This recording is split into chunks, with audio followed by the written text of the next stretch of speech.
If you object to digital ID, you need to watch this video because they're already at it and they are starting with your children in the Children's Wellbeing and Schools Bill. So if you aren't familiar with this, you need to be, and you will be by the end of this very short video. I appreciate this will be a late release for my channel here, but I think you'll appreciate it nonetheless. So this is already winding its way through the Houses of Parliament. It is now in the House of Lords. It has got a couple of stages left. We are currently at the report stage, then we've got a third reading. There may be some parliamentary ping pong before it's finalised, and some bits may eventually be taken out. But such as it is, there's a few bits in it that you might be concerned about. There is also a petition to withdraw the Children's Wellbeing and Schools Bill for various reasons. That has now got 55,000 signatures, and the government responded to say this puts in place a package of support to drive high standards. And there's a lot about this bill and different things about this bill, which I'm not going to talk about in this video. But what I am going to talk about in this video is the clause itself, which I think you might be concerned with.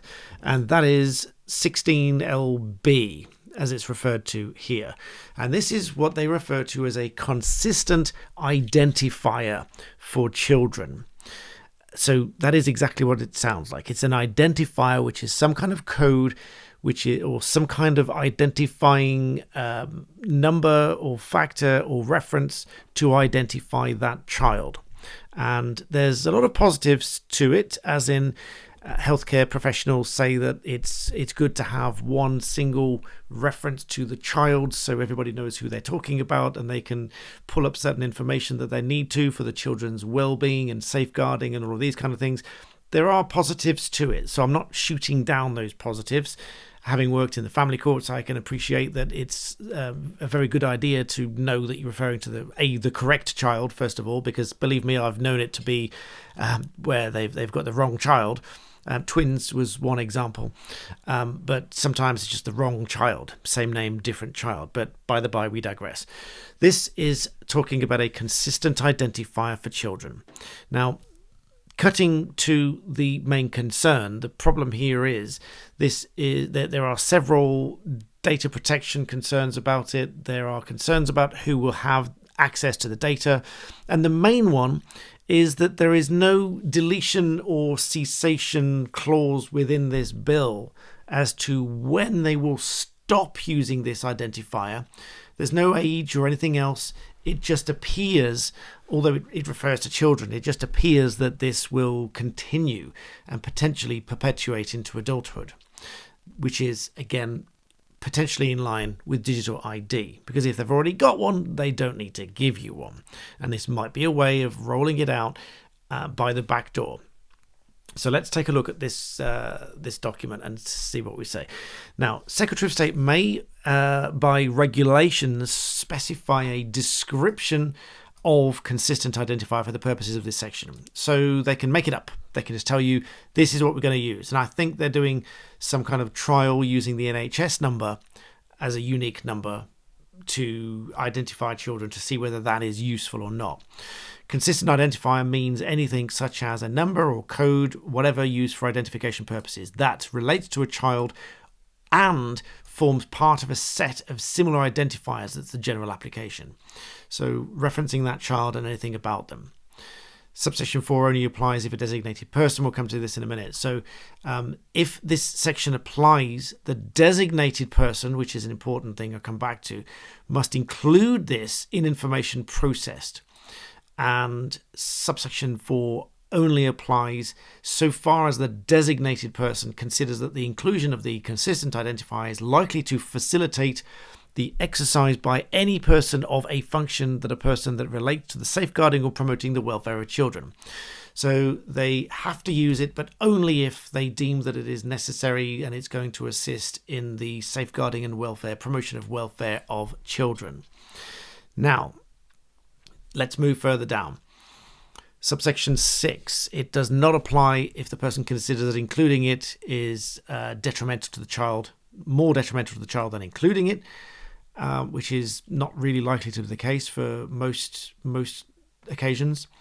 A designation, here's an important one, a designated person's compliance with subsection 4, i.e. including the number relating to the child, does not breach any obligation of confidence owed by the designated person.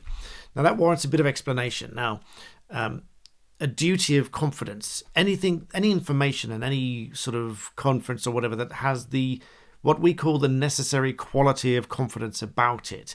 So if it is inherently confidential, if it is inherently private, if it is inherently sensitive, specific, or in this case relates to a child, relates to disabilities, relates to sexual orientation, whatever. If someone sits down with me as a lawyer for a conference, then that conference has a necessary quality of confidence about it, because we are talking in confidence, what we discuss. If it were a criminal barrister, they might confess that they've done something, but what are the chances of the evidence founding a conviction? For example, that is a confidential conference, so it's got a necessary quality of confidence about it. Now, coming back to this point, which is why this is important, a designated person's compliance with subsection 4, which remember is that they must include this ID in the information processed, bearing in mind that can allow anyone to refer specifically to that child, without which they might not be able to. They might just get a report of some sort, but not necessarily know who the child is. But if they have to include that code, then of course they do, and they can refer specifically to that child. And subsection 8 says that by doing that, they are not breaching any obligation of confidence that they would otherwise owe to that child or to that family. Quite groundbreaking stuff here. It goes on. The section does not authorize or require the processing of information which would contravene the data protection legislation, but in determining whether the processing would do so, taking into account duties imposed by this section. So it's saying this doesn't require you to process information if the processing would contravene data protection, but taking into account the duties implied by this section. So they must process this ID, this code, and doing so is taken into account, so doesn't necessarily breach data protection. In this section, the designated person. Now here's where we get into some really potentially dangerous territory here as to what these meanings are. In this section, the designated person means a person designated for the purposes of this section in regulations made by the Secretary of State. So anybody who is the person who is relevant for the regulations is a designated person.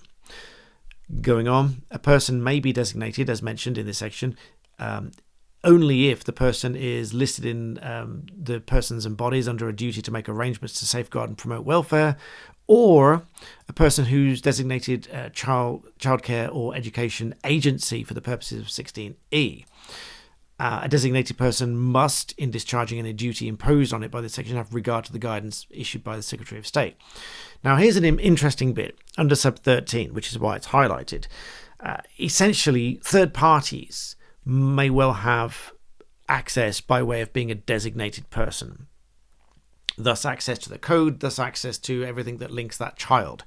Where a person, a service provider, provides services pursuant to arrangements made by a designated person, i.e. a subcontracted person or company, in connection with the exercise of any function of the designated person that relates to safeguarding or promotion of welfare of children, this section applies to the service provider as it applies to the designated person.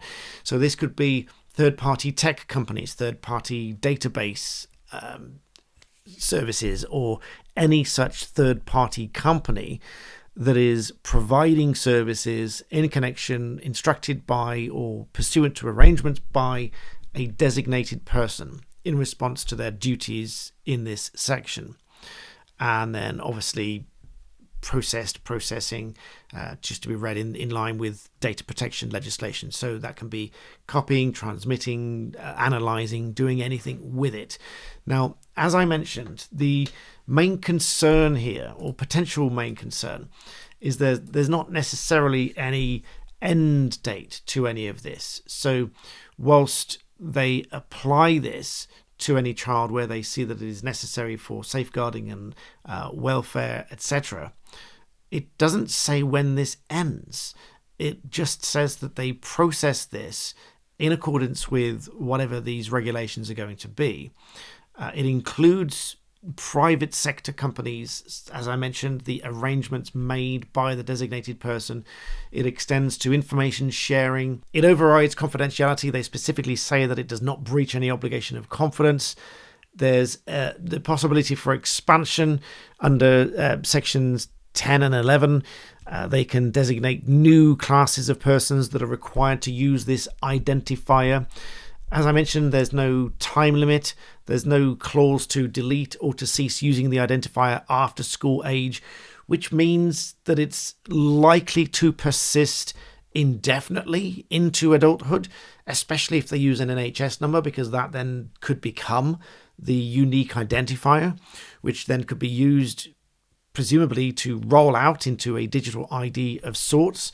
And then furthermore, when you read these sections in conjunction with each other, they have a cross-system linkage arrangement which creates a risk of linking information on health, education, social care, even law enforcement and other things, and linking these all together by way of a single identifier.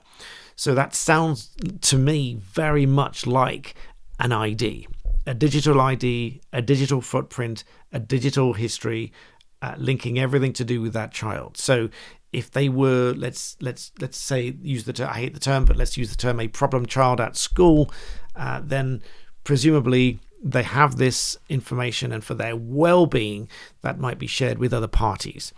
And as I said, there is no end date specifically referenced or expressly made within this proposed bill, which is why I presume there's a lot of backlash against it. There's a lot of concern about it. And whilst on the whole I accept that there are lots of sections within this that are for positive benefit of children, for the welfare, the well-being, etc., there is a lot of inherent risk in a single identifier for each and every child from school, if there's a need to have one, to need to reference to them, and if there's no end date. That is a little bit like putting them on a database of someone for whom they've had to provide services, or for whatever reason they've had to record this information that then potentially follows them into adulthood. So I'm going to do more reading around about it, but this at the very least is an overview of my initial concern about this bill, and it's already winging its way through the Houses of Parliament. As I said, it's in the House of Lords at the moment, and this is the latest version available on the website. Let me know what you think about that in the comment section below, because if it's your child, you may want to have a say, but there's not necessarily any opt-out here, because as I mentioned, it is a duty to process and share this information, this unique identifier, and it expressly says that they do not breach any obligation of confidence, and it expressly says that whilst the disclosure doesn't require them to breach data protection legislation, in determining whether it's a breach or whether the disclosure would be a breach, they take into account the duties imposed by this section. It's giving themselves permission. It's giving themselves an out. It's saying, we're not telling you to breach data protection legislation, but consider your duty under this section. And if you have a duty to do it, then that's what you consider when deciding if you've breached the legislation, meaning they haven't. Likely, they haven't. But in all of that, they are not asking for your consent. They are saying there's a duty for them to do exactly this.